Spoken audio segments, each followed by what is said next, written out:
welcome to BikeWale. This is the Honda QC1 electric scooter that has been unveiled in India. It sits below the Honda Activa E and is the more affordable and accessible EV if you want to buy a Honda electric scooter.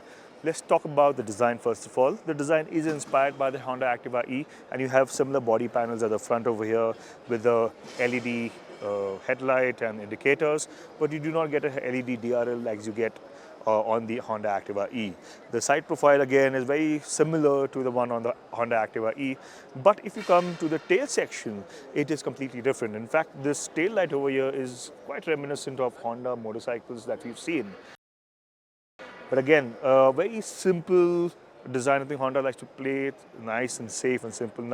There are no sharp edges, no crease lines as such. So again, it's a design that is quite inoffensive.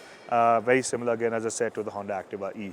The quality levels are decent, but you can see a bit of cost cutting going around in comparison to the Honda Activa E. If you look at the switches, if you look at the grips over here, the mirror stocks, all of that, you can see that a little bit of a price consciousness has basically, they've been very conscious about all the equipment that we've put on the scooter.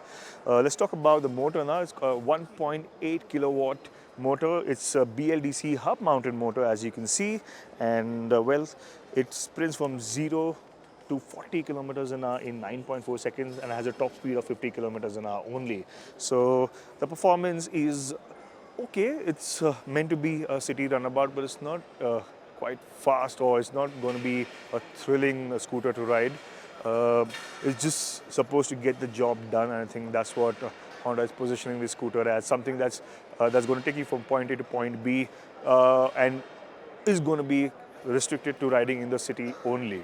Now let's talk about the battery. Unlike the Honda Activa E that has swappable batteries and those are removable, this has got a fixed battery, and it's a 1.5 kilowatt hour battery that offers a range of 80 kilometers on a full charge. It takes about 7 hours to charge it from 0 to 100. And I can show you the charging port over here. It's placed quite neatly. It's right under the front hinge over here. So if you press this little switch over here, you get the charging port over here.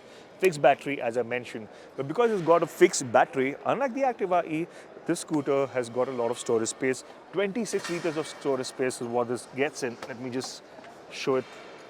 So you can see it can hold a half-face helmet. This is the charging unit and the helmet that goes in. So 26 liters of storage space is quite decent. You can slide the half-face helmet over here, keep it charging over here. And there's a little space over here as well.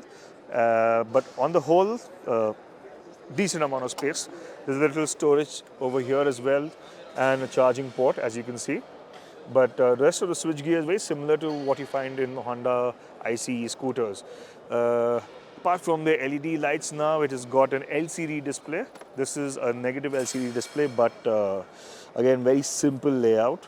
You have the speedo over here, you have the battery percentage over here, and you have two ride modes, standard and economy. You can use it using this toggle switch over here, so you can switch between these two modes. And if you want to start the scooter, just press the brake, press this, and the scooter is ready to go, as you can see. So I'm going to just shut this off right now. And yeah, very simple, built to a cost-effective scooter is what they're looking at. Lastly, let's talk about the chassis now. It's got an underbone frame with a 12-inch front wheel and a 10-inch rear wheel, shod with tubeless tires. And you only get a drum brake at the front and the rear, but you have a combi braking system. Now let's talk about the ergonomics of the scooter. It feels a little bit more compact in comparison to the Activa. The floorboard is also slightly high because I presume the battery is underneath over here. So still, there's decent amount of clearance. My height is 5 feet 10 inches, and as you can see, when I turn the handlebar, there's decent amount of clearance as well if I want to take a tight U-turn, for example. So enough space for someone like me, and you have a little space at the back as well. But the seating position is a little bit more compact in comparison to the Honda Activa E.